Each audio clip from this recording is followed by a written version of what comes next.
저는 남편과 시어머니의 이상하고 충격적인 행동을 고발하려고 합니다. 신체적인 비교를 다른 사람과 저랑 비웃듯이 하는 걸 참고 참다가 두 사람을 가만두지 않고 복수를 냈던 사연을 보내봅니다. 저도 남자친구도 전문대만 나와서 저만 약간 규모가 있는 회사에 입사를 해서 일을 하고 있었어요. 남자친구는 아르바이트만 다녔습니다. 회사에 면접을 보러 갔지만 번번이 면접에서 불합격되고 쉽게 들어가지 못하더군요. 남자친구는 외동이라 그런지 집에서 혼자 사랑을 많이 받아서 애교도 많고 힘든 일은 해보고 살지 않았어요. 집이 넉넉하게 잘 살고 있어서 따로 일을 하지 않아도 부모님께서 용돈도 많이 준다고 하던데 아르바이트를 시작한 건 돈을 벌기 위해서가 한 게 아니라 심심하기도 해서 다닌 거라고 하더라고요.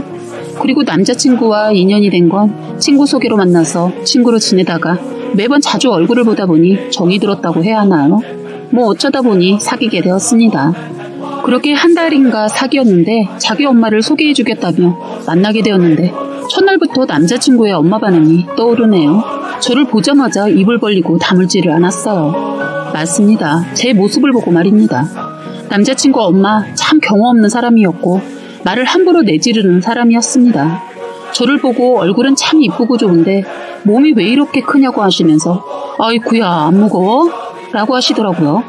첫날부터 그렇게 말씀하시더니 연애 기간 동안 만나면 이런 식으로 비꼬는 말들을 시도 때도 없이 들었네요. 일단 제 외모는 결혼 전에는 통통한 편이었습니다. 신랑은 결혼 전에는 저와 사귀려고 그런 말을 했는지는 모르겠지만 그런 저를 귀엽다고 하면서 물고 빨고 했어요. 워낙 애정 표현을 자주 하고 누가 있든 없든 상관하지 않는 사람이라 부모님이 계셔도 애정 표현을 신경 쓰지 않았습니다. 그런 남자친구를 바라보시면서 예비 시어머니는 바보 같은 자식이라고 대놓고 말을 하고 눈이 삐었냐고까지 말을 했어요. 예비 시어머니는 통통한 제가 마음에 들지 않았던 겁니다. 만나기만 하면 살 많으면 결혼해서 애 안 들어선다고도 하고 살 좀 빼라고 노래를 불렀어요. 제가 제 몸에 비해 하체가 조금 큰 편이고 약간 외국 몸매라고 해야 할까요? 그리고 상체는 남들보다 풍만하고 조금 넘친다고 생각하시면 됩니다. 그런 저를 남자친구는 너무 좋아했어요. 저한테 안기면 포근하다는 등 더한 표현이 있지만 수위 조절을 위해서 여기서 써야 할지 몰라 일단 생략할게요. 그 정도로 저는 풍만한 몸매였습니다. 하지만 이 경우 없는 예비 시어머니는 저한테 보기만 해도 무겁다는 등 저 몸을 지탱해주는 발목이 불쌍하다는 등 상처되는 막말을 하셨어요. 심지어 저한테 상체 쪽을 보시고는 사람이란 게 딱 적당한 게 좋은 거야. 이건 뭐 축구공 2개를 넣어둔 것도 아니고 하시면서 면전에 이런 식으로 기분 상하는 말을 하시는 겁니다. 솔직히 그 정도는 아닌데 워낙 시어머니 자신의 신체 부위에 열등감과 자격지심 때문이었는지 저를 볼 때 그렇게 보였나 봅니다. 저는 만날 때마다 이런 모욕적인 말을 듣기 싫어서 남자친구 엄마 만나는 걸 꺼려했어요. 그런데 남자친구는 자기 부모님과 함께 밥 먹는 것을 좋아해서 할 수 없이 자주 보게 되었는데 시간이 갈수록 불편해서 저는 핑계를 대고 만나는 것을 피했습니다. 참 경우 없는 말들 때문에 손절해야겠다고 생각하고 이런 일로 헤어졌던 적도 있었지만 남자친구가 저한테 잘못한 게 아니어서 그런지 다시 또 만나게 되더군요. 그렇게 헤어짐을 반복하다가 길게도 연애를 했어요. 솔직히 중간에 결혼 얘기도 나왔지만 남자친구의 직업이 뚜렷하지 않고 어린 나이라 결혼에 대한 것은 솔직히 관심이 없었어요. 남자친구 엄마는 제 외모는 항상 지적을 했지만 아들과의 결혼 얘기는 끊임없이 말씀하셨어요. 철없을 때 결혼해야 잘 살고 애도 어린 나이에 낳아야 건강하다고 그리고 남자친구의 능력은 걱정하지 말라고 재산 다 저희한테 물려줄 테니 돈 걱정은 하지 말라고 했어요. 지금 생각해보니 철없는 아들놈 일찍 결혼시켜서 저한테 떠넘기려는 심보가 아니었나 생각되기도 하네요. 암튼 제가 돈을 밝히는 사람은 아니지만 돈 싫어하는 사람도 없잖아요. 사실 솔깃했습니다. 그런데 남자친구를 만나면 만날수록 예비 시어머니는 외모를 가지고 계속 지적을 하니까 스트레스가 장난이 아니었어요. 그래서 저도 내가 너무 뚱뚱한가 해서 다이어트도 해봤어요. 그런데 다른 사람들은 중요한 부분부터 빠진다고 하는데 저 같은 경우는 반대로 안 빠져도 되는 부분부터 빠지는 겁니다. 너무 스트레스였어요. 그렇게 다이어트를 했던 적도 있고 남자친구 부모님을 안 만나려고 해도 어쩔 수 없이 만나야 하는 경우가 생기면 오히려 더 외모 지적을 받았어요. 더 부각이 되어서 그런지 더 놀라셨어요. 아니 너는 살이 좀 빠진 것 같은데 어찌 위로는 하나도 안 빠진 것 같네. 더 관리해야겠다. 라면서 남자친구 아버지도 있었는데 참 많이 부끄러웠습니다. 그러다 보니 그럴 때마다 싸우고 헤어지고 그랬던 것 같아요. 주변에서 저의 고민을 알고 있는 친구는 그냥 눈 딱 감고 결혼하면 재산 물려준다고 했으니까 그딴 말 신경 쓰지 말라고 하더군요. 말이 쉽지 잘 되지 않았어요. 너무 스트레스를 받기도 하고 이런 사람하고는 사귀면 안 되겠다 하고 카톡으로 이별 통보도 했었습니다. 그 이후로 카톡도 많이 왔지만 남자친구의 전화도 모두 씹고 문자도 모두 씹었습니다. 계속 연락이 오길래 전화번호까지 바꿔버렸습니다. 그리고 제가 살고 있는 집도 알고 있기 때문에 집에도 찾아와서 친구 집에서 생활을 하고 그 사람이 제가 알고 있던 모든 것들을 하나하나 정리하고 있었어요. 그렇게 한 1개월을 헤어져 있던 적이 있었는데 그래서 완전 우리 관계가 정리되었나 보다 하고 저도 마음을 정리하고 있었습니다. 어떻게 제 친구의 연락처를 알았는지 제 친구를 통해서 연락하고 번호를 알아낸 뒤에 저에게 모르는 전화가 와서 받아봤습니다. 그건 바로 남친 어머니였습니다. 잘 지내지? 내가 그동안 미안하구나. 내가 잘 지내는 너희 사이를 이간질하고 결국에는 이렇게 헤어지게 만들었네. 내가 죽일년이야. 하면서 다급하게 울먹이는 목소리로 전화가 왔어요. 냉정하게 그냥 끊어버리려고 했는데 그러지 못했네요. 잠깐 만나줄 수 있겠냐고 그러길래 이번에는 나가서 확실하게 정리를 해야겠다는 생각에 만남을 허락했습니다. 나중에 알게 된 사실은 제 친구에게 절대 내 전화번호를 알려주지 말라고 했는데 남친 엄마라는 사람이 지금 아들이 죽게 생겼다고 한 사람 살리는 셈 치고 알려달라고 애걸복걸해서 마지못해 알려줬다고 하더라고요. 그리고 제가 무엇 때문에 헤어짐을 반복하고 있었다는 것도 남자친구 엄마가 알았는지 사과를 하더군요. 그때는 제가 모두 정리됐다고 그리고 어머님 때문에 스트레스 받아서 만나지 않겠다고 했었습니다. 그랬더니 내가 미안하구나. 내가 네가 싫어서 그랬겠니? 내 딸 갖고 네가 날 보면 알겠지만 내 몸뚱아리가 이러니 내가 셈이 나서 너한테 막말을 짓거린 것 같다. 내가 사과하마. 그리고 다시는 너한테 그런 말 안 하고 이러나 저러나 간섭 안 할게. 약속하마. 그러니 나 때문에 이렇게 된 거 다시 한번 생각해 줄 수 있겠니? 라면서 이런 식으로 저에게 간청을 하더라고요. 저 솔직히 남자친구 엄마가 정말 싫었지만 남자친구는 싫지 않았던 건 사실이었기에 다시 생각해 본다고 했습니다. 그렇게 헤어진 뒤 다음날 남자친구에게 전화가 왔고 어찌저찌 하다 보니 다시 교제를 하게 되었습니다. 정말 그 이후로 연애 기간 동안 남친 부모님들 딱 한 번 뵀던 적이 있었지만 그전처럼 그런 격 떨어지는 막말이나 그런 거 전혀 없었고 저에게 스트레스 주는 일도 없었습니다. 그리고 그 후에는 남자친구도 전보다 저에게 더 잘해줬고 남친은 결혼하자고 했지만 저는 자신이 없어서 난 자기 지금처럼 알바만 하는데 내 자신을 올인할 만큼 자기 믿을 수 없어. 제대로 된 직장부터 구하고 계속 잘 다니면 생각해 볼게. 라고 하면서 거절했어요. 결혼은 하고 싶었는지 직장에 들어간다고 정말 열심히 자격증 공부해서 자격증도 몇 개 따고 면접도 보고 하더니 그렇게 해서 정말 나름 괜찮은 회사에 합격하고 회사에 다니게 되었네요. 1년 정도 후에 남자친구는 저에게 다시 프로포즈를 하길래 꾸준하게 회사를 잘 다니고 있는 걸 보고 이제 정신 좀 차렸겠구나 생각하고 결혼을 허락하고 바로 결혼을 하게 되었습니다. 정말 결혼하고 나니 시부모님께서 돈이 많은 집이라 그런지 넉넉한 평수에 아파트도 장만해주고 재산도 주셨어요. 집을 제 명의로 해주시고 재산 명의도 아들 못 믿겠다고 제 것으로 해주셨어요. 저는 그동안 시어머니께 여러모로 당했던 모든 것이 한순간에 다 용서가 되더군요. 참 사람이 간사하구나 싶었습니다. 제가 벌어둔 돈은 그냥 껌값이었거든요. 저희는 그렇게 시댁 근처에 신혼집을 마련하고 행복한 신혼을 보내다 임신을 하게 되었습니다. 임신 6개월 때쯤인가 그럴 거예요. 그날이 명절이라 어쩔 수 없이 가게 되었는데 제가 임신하고 이제 어디 도망 못 갈 것 같으니까 다시 또 이 망할 놈의 시어머니는 옛날 버릇이 슬슬 생기더라고요. 시어머니는 아이를 가진 제 몸 상태를 보고 또 뭐라고 했는데 그래서 남편, 시아버지, 시어머니 똑똑히 들으라고 어머니 정말 너무하시는 거 아니에요? 저 이 사람과 연애 때도 이런 말들 때문에 헤어지라고 했던 거 어머니가 애골복골해서 사정해서 다시 만났는데 또 뭐라고요? 진짜 다시 한번 제 몸에 대해서 비하하는 말씀하시면 그때는 아이도 뭐고 다 필요 없고 당신 아들이랑 안 살 거예요 라고 말했습니다. 와 근데 분위기가 정말 싸한 게 태어나서 이런 분위기는 처음 느껴봤네요. 남편과 시아버지도 그 사실을 알고 있기에 오히려 시어머니께 당신 제발 정도껏 좀 해. 자기 몸에 자격지심 있는 거를 왜 새아기한테 막말이야 막말은. 제발 정신 차려. 며느리가 당신 딸도 아니고 앞으로 새아기한테 말 함부로 하면 내가 가만 안 둘 거야. 그렇게 알아. 라고 시어머니께 호통을 치더라고요. 그리고 남편은 엄마 진짜 너무하세요. 이 사람한테 안 그런다고 했으면서 왜 자꾸 그런 희롱들을 하세요? 저 자꾸 이런 말씀하시면 집에 오기 힘들어요. 라고 했어요. 그런 말을 한 아들에게 시어머니는 뭐라 할 줄 알았는데 그냥 자신이 실수했다고 미안하다며 사과를 해서 넘어갔었습니다. 그런데 그날 제가 스트레스를 너무 많이 받아서 그런지 병원에 입원까지 하였고 산부인과 의사가 너무 스트레스 받는 일이 없게 하라고 조산기가 있어서 잘못하면 유산될 수 있다고 했어요. 남편도 이 말을 같이 들었기에 심각성을 알게 되었지요. 그리고 며칠 병원에 입원 후 요양을 하고 퇴원을 했었습니다. 저는 아이를 가진 내내 시댁이 저희 집 근처였지만 스트레스를 받지 않으려고 거의 시댁에 가지 않았습니다. 그렇게 애를 낳고 저는 산모라면 겪는 땡 몸살을 앓게 되었습니다. 사실 애 낳고 모유가 차기 시작했을 때 몸살이 이렇게도 힘들고 아플 줄을 몰랐습니다. 몸살을 풀어야 하는데 오바 조금 해서 고통 때문에 너무 차올라서 정말 죽다 살아났습니다. 심한 몸살이 와서 도저히 안 될 것 같아 병원을 찾았는데 병원에선 약 먹을 것을 권하더군요. 하는 수 없이 저는 약을 먹게 되었습니다. 최대한 할 수 있는 것은 다 동원해서 모유 말리는 약을 먹었어요.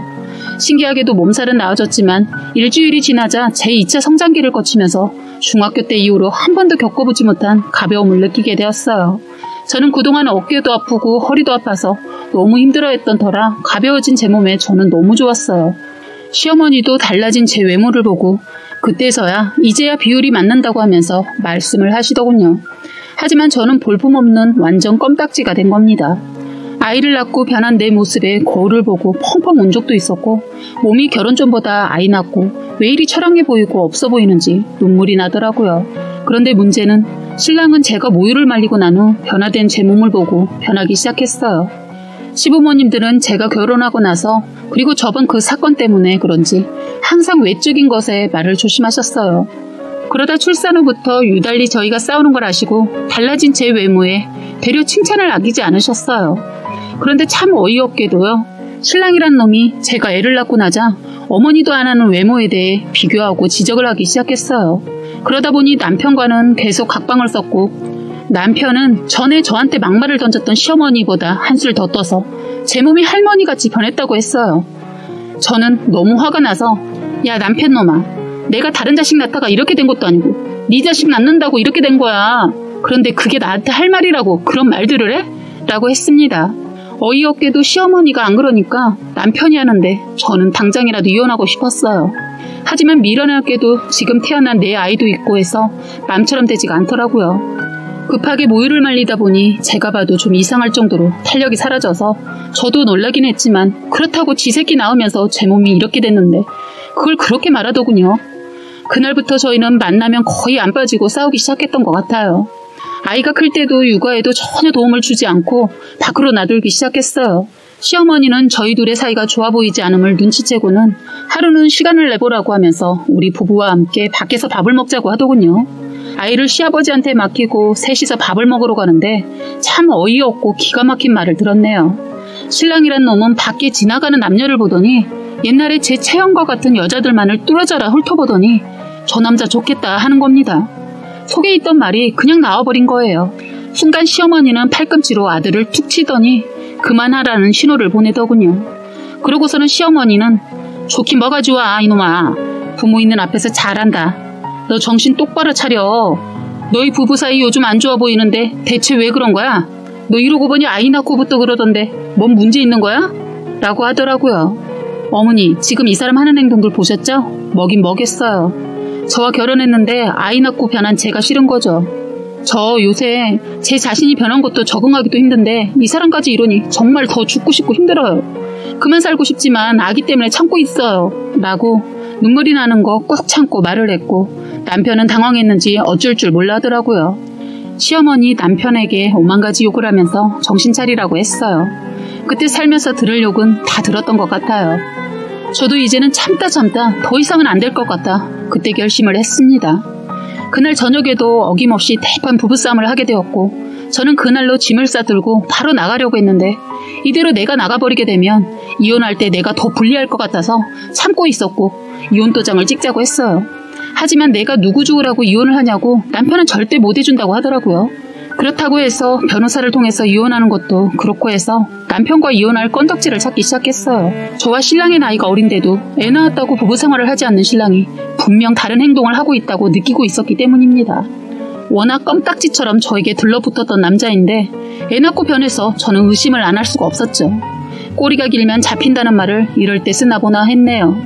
제가 애를 재워두고 쓰레기를 버리러 나왔다가 대리 불러 차를 타고 온 신랑을 우연히 보게 되었어요. 술을 먹고 온 남편을 보곤 저는 아무렇지 않게 먼저 서둘러 집으로 들어가 애를 재우는 척 했습니다. 이놈이 얼마나 먹었는지 그냥 곧바로 안방으로 들어가더군요. 친절하게도 차키를 신발장에 두고 말입니다. 저는 시간이 가길 기다리다 새벽에 몰래 나간 후에 차에 가서 뒤지기 시작했어요. 차에서 한 10분 정도 정신없이 찾다가 빼도 박도 못할 증거를 남겨뒀더라고요. 이놈이 잘 숨겨오다 그날은 술을 거하게 먹고 긴장이 풀렸는지 남편이 고속도로 탈 일이 거의 없어서 하이패스 카드를 이용을 안 하는데 차에 고속도로 톨게이트 비는 영수증과 내비를 삭제하는 것을 깜빡했던 모양이더군요. 저는 속으로 남편 제 손에 제대로 걸려들었다 했어요. 바로 블랙박스에 녹화되어 있던 차에서 나눈 대화가 기가 막혔습니다. 신랑은 뭐가 좋은지 계속 좋다는 말을 하고 차마 글로 담을 수 없는 말을 했어요. 그리고 나중에는 차 안에서는 눈뜨고 들을 수 없는 소리를 듣고는 진짜 욕이 절로 나왔습니다. 그 블랙박스에 녹화된 소리들을 듣고는 멍하니 잠시 앉아 있었고 제 자신이 너무 초라하고 불쌍해서 미칠 것 같은 느낌이 들었어요. 저는 다시 정신 차리고 가만 안 둔다는 생각으로 그 증거들을 제 스마트폰에 옮겨서 복사하고 다 녹음하고 집에 가져와 빼도 박도 못하게 준비를 완벽하게 하고 있었어요. 하루 지나고 차 좀 제가 써야 한다고 해서 제가 쓰게 되면서 돌려보니 다 삭제를 했더군요. 그래서 이제 현장에서 이것들을 잡아야겠다는 생각으로 인터넷이나 주변 지인들에게 물어보니 GPS 추적기를 쓰면 된다고 하더라고요. 근데 문제는 GPS 추적기는 불법이라 배우자의 동의가 없으면 안 된다고 해서 거의 포기를 했었습니다. 하지만 그날도 남편이 술을 먹고 와서는 또 제 외모 지적질 때문에 싸우게 되면서 이혼 얘기까지 나오게 되었어요. 너 내가 바보인 줄 알아? 요새 나 몰래 바람 피고 있는 것 같은데 제대로 걸려라. 했더니 적반하장으로 말 같지도 않은 소리를 한다고 하더라고요. 그래서 네가 떳떳하면 GPS 추적기라는 게 있던데 내가 믿을 수 있게 설치를 하라고 했더니 알았다며 하더라고요. 자기 딴에는 안 걸릴 자신이 있었던 것이죠. 그리고는 배우자의 동의가 있어야 한다길래 제 스마트폰 녹음 기능으로 동의한다는 말을 녹음을 했어요.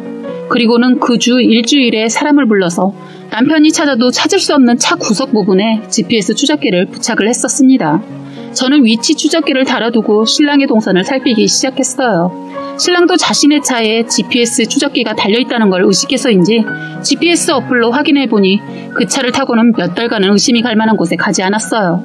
그리고 보니 신랑은 회사에서 출퇴근용으로 제공되는 회사차를 탈 수가 있었지만 차도 오래되고 볼품없다고 해서 안 탔지만 차에 GPS 추적기가 단 이후로는 회사차를 타고 바람을 피고 있었던 거죠.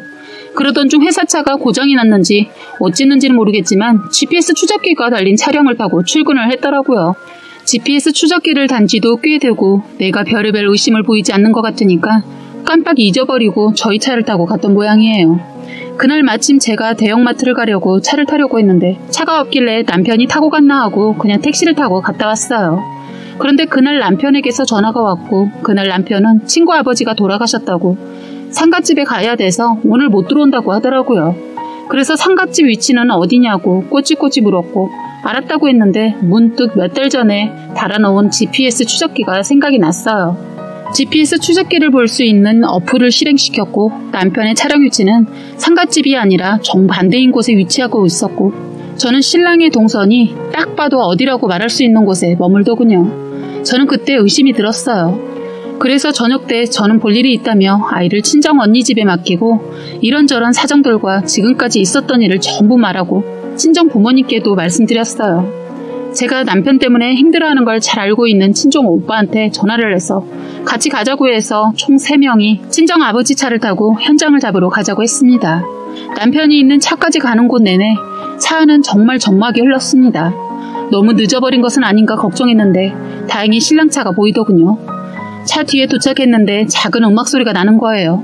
저는 순간 혹시 몰라서 바로 제가 가지고 있는 폰 카메라로 영상을 촬영했어요. 나중에 이혼하면 증거가 있어야 하니까 말이죠.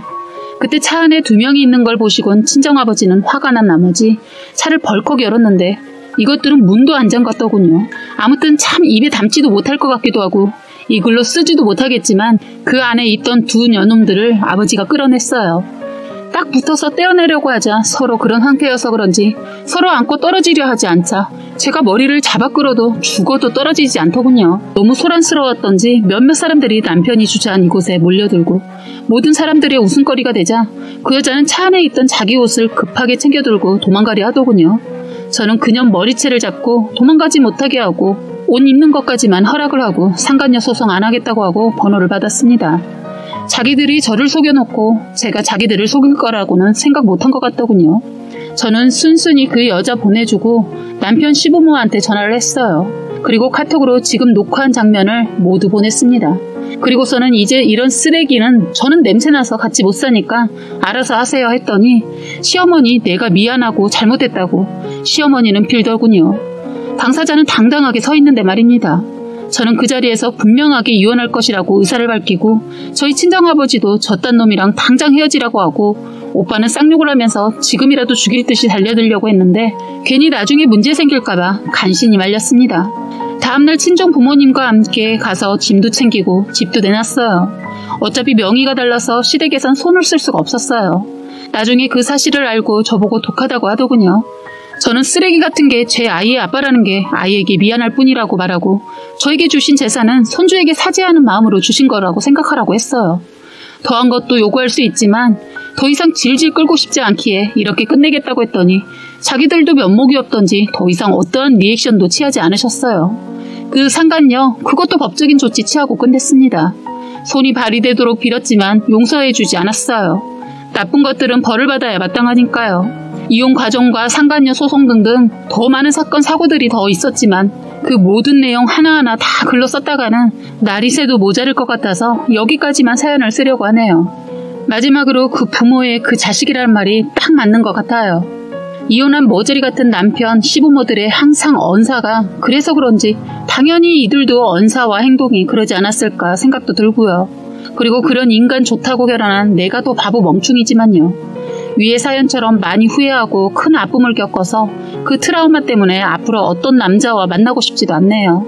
이 사연을 듣는 남자분들, 아내는 자신의 아이를 낳는다고 몸까지 망가졌는데 그런 아내를 더 사랑해야 하는 거 아닐까요? 부디 제 사연을 읽었던 모든 남성분들, 아내에게 실수를 범하는 행동을 하지 말아주셨으면 하네요. 사연은 여기까지였고요. 구독과 좋아요, 알림 설정 부탁드리겠습니다.